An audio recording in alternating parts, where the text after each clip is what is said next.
Well, I've decided to have a dinner party. One of my objectives in moving to the cottage was that I wanted to entertain more and I wanted it to be a little bit easier. And indeed, I have entertained more and it is easier. So I'm throwing a dinner party tomorrow night for some friends of mine, and I'm going to show you that table and how it came together. But first, I want to show you a tip. So I've shared this with you in the past, I think, but it's been a long time. So I'm going to share it again, especially if you're new to the channel, or if you're younger and you haven't really grown hydrangeas before or really even decorated with them. Here is something you might want to know. So I've got a bouquet right here. Some of these came from the garden and some of them came from Trader Joe's. I've had this for a week. So Stuart, if you want to come over here, you can see that I've got a Trader Joe's bucket that is just filled to the brim with hydrangeas. In fact, you can see in there that they are completely submerged. Even the heads of the flowers are submerged. Why? Well, because they had wilted and I wanted to rehydrate them. Because if you spend money on flowers, you want them to last as long as possible. So here's an example of one I put in a little bit later. So these have been in here for, gosh, maybe 6 to 8 hours. And look at how beautifully they've rehydrated. Before that, they looked, well, like the pictures that I'm going to put right here.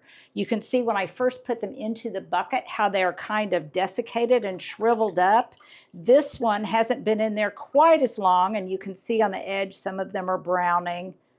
But that's pretty good. This is a great way to get more longevity out of your blooms, to save money because you don't just have to throw away what you just bought a week ago, and give longer lifespan to your hydrangeas. This is just a bucket. I use the one that I got from Trader Joe's. I filled it up with cool water. There is a trick. When you put them in here, when they're wilted, you want to cut them again, and you want to make sure that they are completely submerged. So I like to cut the stem accordingly so that the tension on the stem itself will keep it submerged. And then once they're hydrated, and I would say I have 90% good luck with this. Sometimes I even do it more than once, though not with as great a success rate.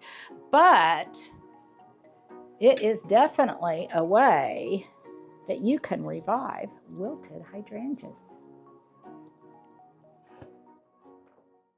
Well, one of the things that I said earlier was that when we moved to the cottage, I wanted to entertain more, and I really have.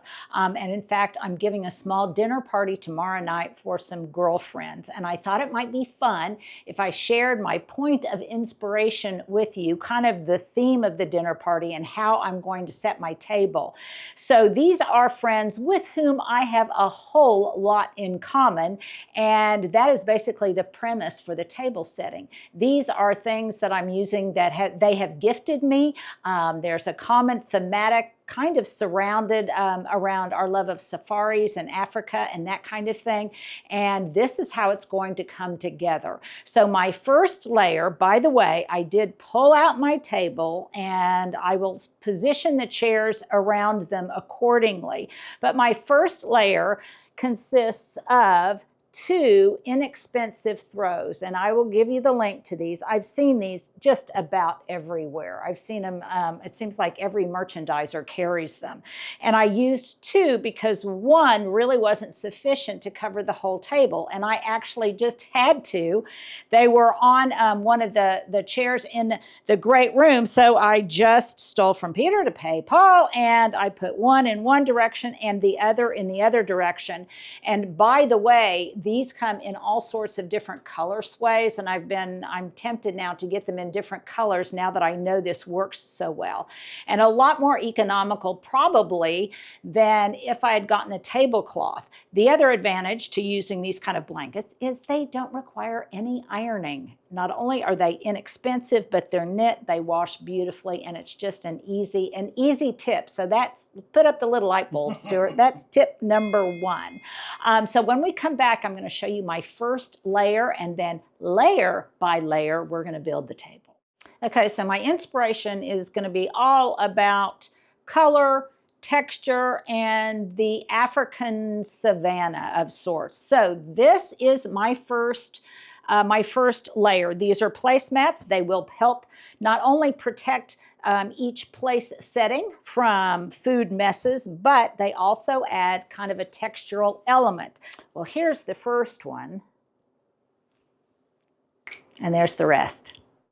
So I'm getting ready to put down my first layer, which would be chargers, but I'm sure you're wanting to know about my little candle holder right here. This is a gift from one of the people that will be here at my dinner party. These are called Glassybabies. They are from a company in Oregon. They come in absolutely every single color. The palette is extensive, and it's one of those kind of do-good products that for every one you buy, they give back, and I'll include a link. But I love this color. It's called sage green, and green is going to be an important element, color element in my tablescape. So my first layer is going to be some chargers. So I have some wonderful blonde wood chargers here that I think really resonate well, communicate well with the blonde wood in my dining area and in my kitchen. So there's one, and that completes the table.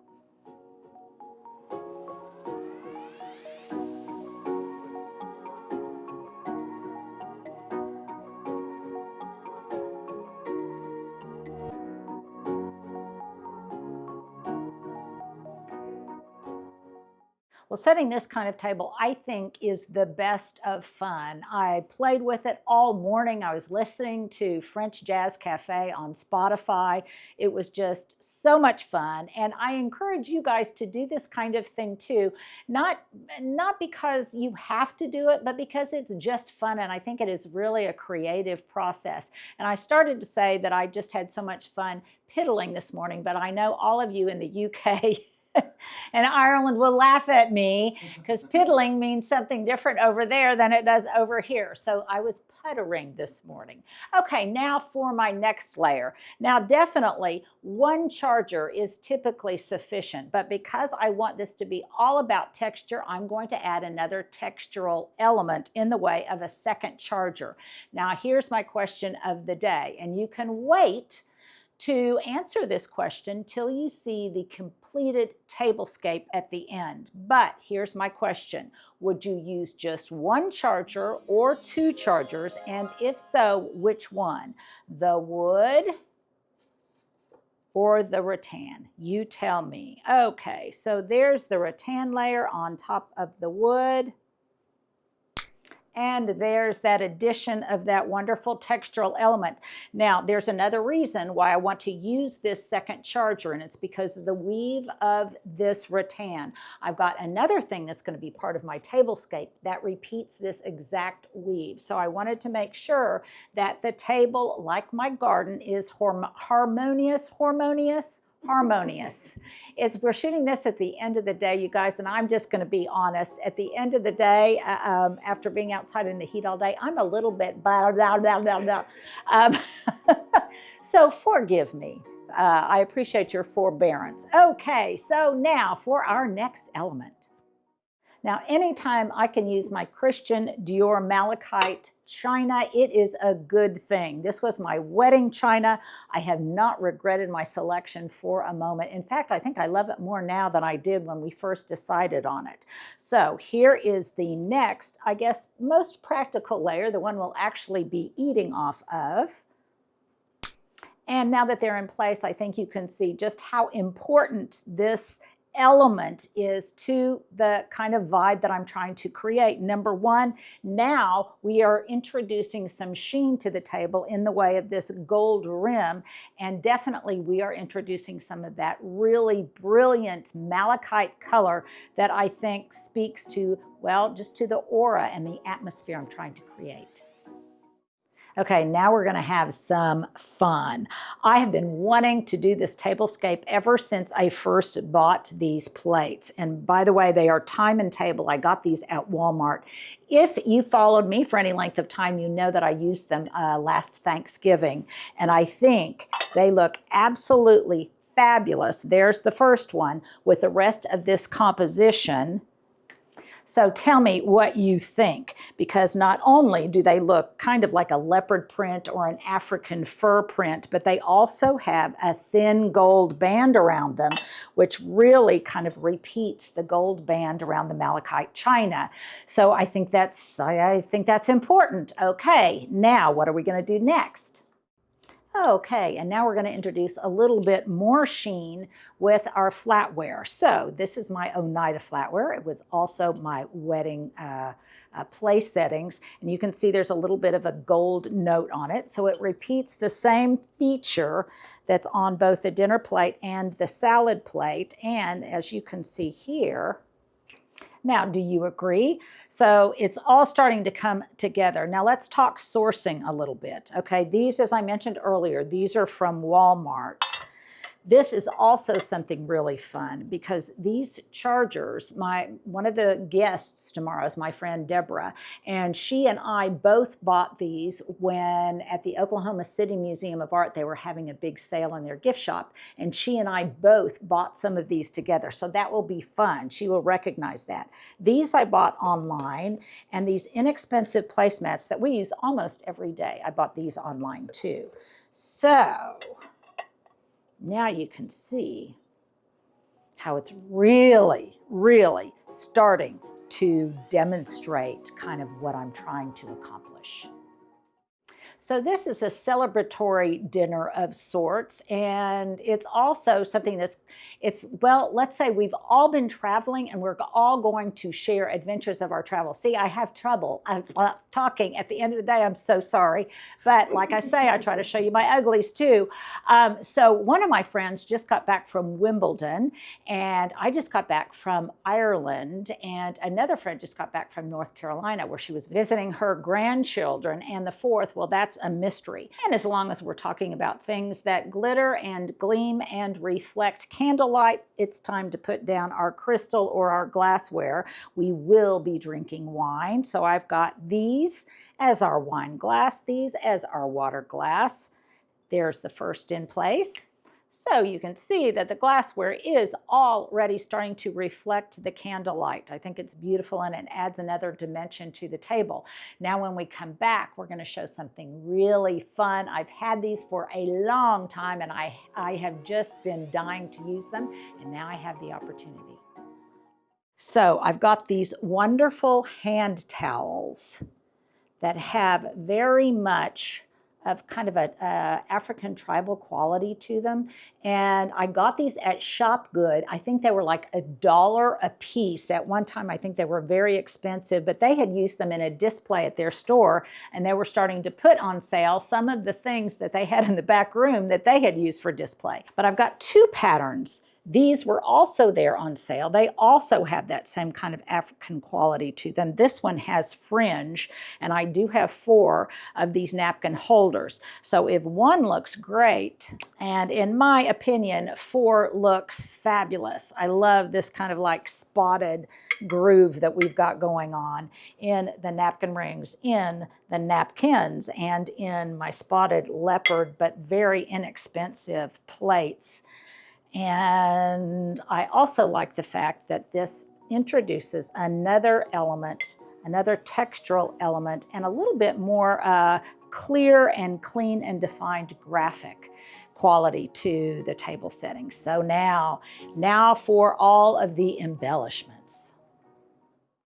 Okay, now number 1, I mentioned earlier that I had another piece of raffia, this raffia basket that is the same weave as the raffia chargers. I got this in Bali right after my son's wedding in Singapore, and that means a lot to me. I got these little olive wood bowls in the Wichita Mountain Stewart at a small little shop in Medicine Lodge when Hubs and I went together, so that means something to me. And then I have these wonderful bone spoons, and these were also a gift to me by my friend Linda that also gifted me the napkin rings. They were part of a housewarming gift when I first moved in, and I think they are just the perfect accompaniment. I do need to add a little bit of pepper in my last bowl, but I'll do that probably right before we eat, so it will be freshly ground. And yet another element. I love this piece. I think I just got it on Amazon or someplace. It was very inexpensive. I got one for myself, and I got it in a bone color for my kiddos in Denver. But I think it looks very expensive, and it is perfect for holding these also kind of African-inspired cocktail napkins that were a gift from my friend Deborah, who is another guest here.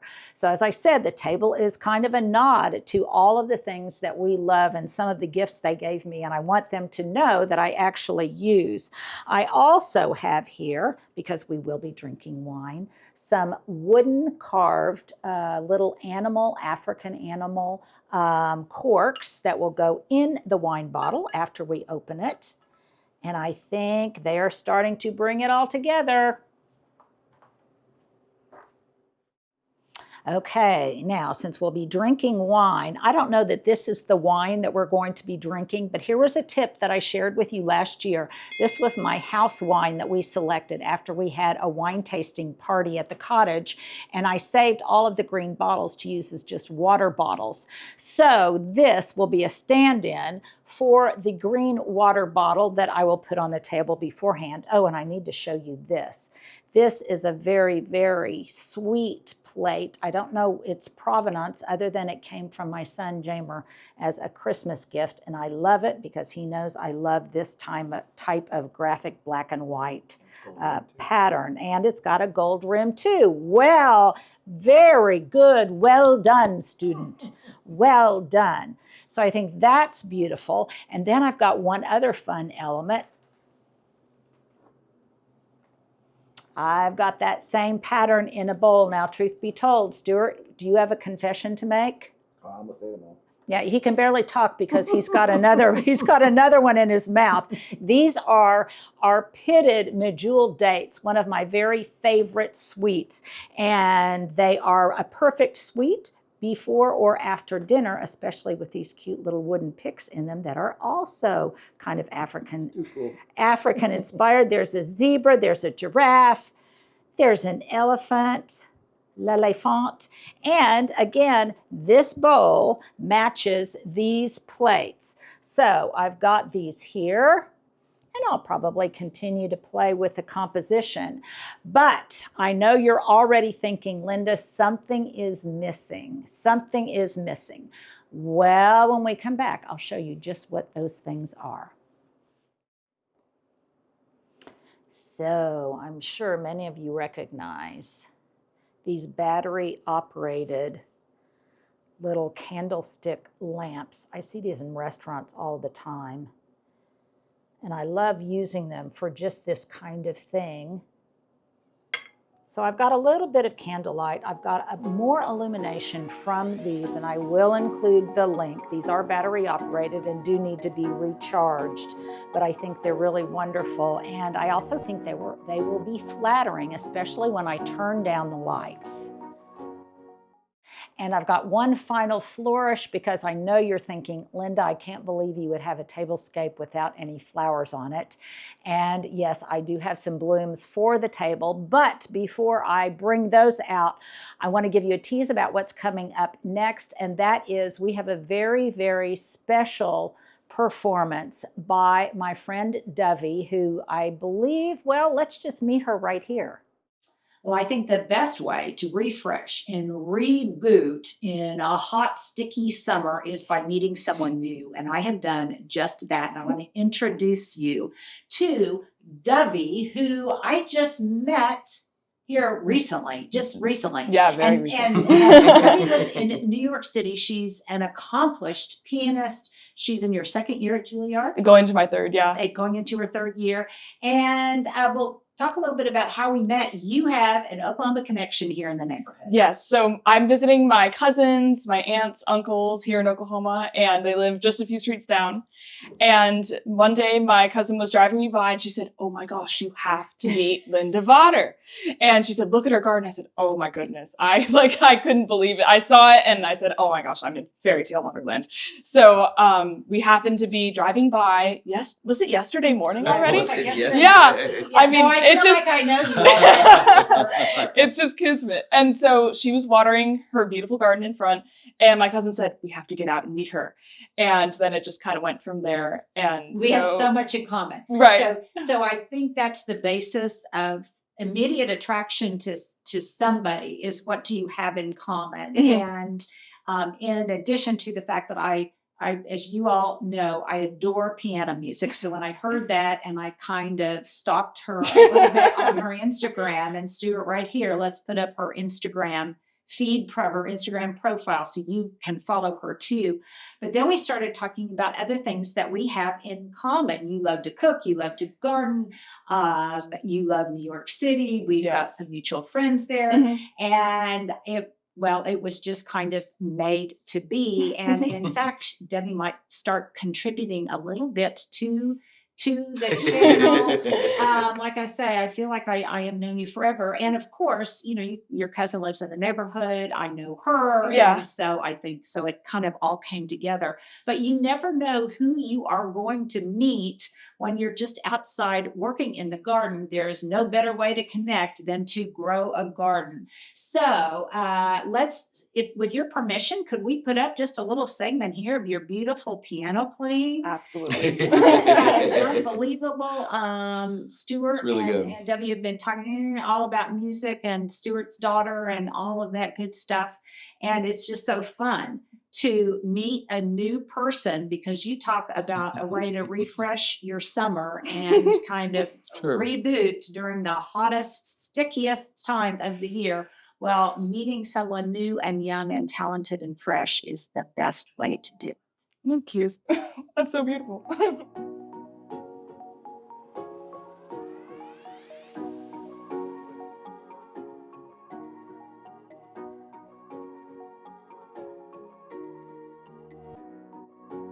An incredible pianist from Juilliard, and as a little gift after we met, and because she might be doing some stuff with our channel, she sent me this video of her absolutely exquisite piano playing, and I thought it would be a beautiful note, no pun intended, on which to end this Saturday video. It's really, really beautiful. Thank you, Debbie. What a lovely, lovely gift. So without further ado, here is my arrangement for the table. It's tall enough that it won't prevent the guests from seeing across the table and having conversation. If it does impede conversation, I can always remove it. I think the color palette is fabulous. You probably have seen this pot before. It is one of two. There's another smaller one. I got this online and I have used it I don't know how many times. And then this is just an orchid from Trader Joe's, but a very unique orchid if you ask me. And well, give me your opinion. Answer my question of the day. Would you go with both chargers or with just one? And if just one, which one? And my second question of the day, I guess, is to ask you, would you like to come for dinner sometime and sit at a tablescape like this? Would you be a willing guest?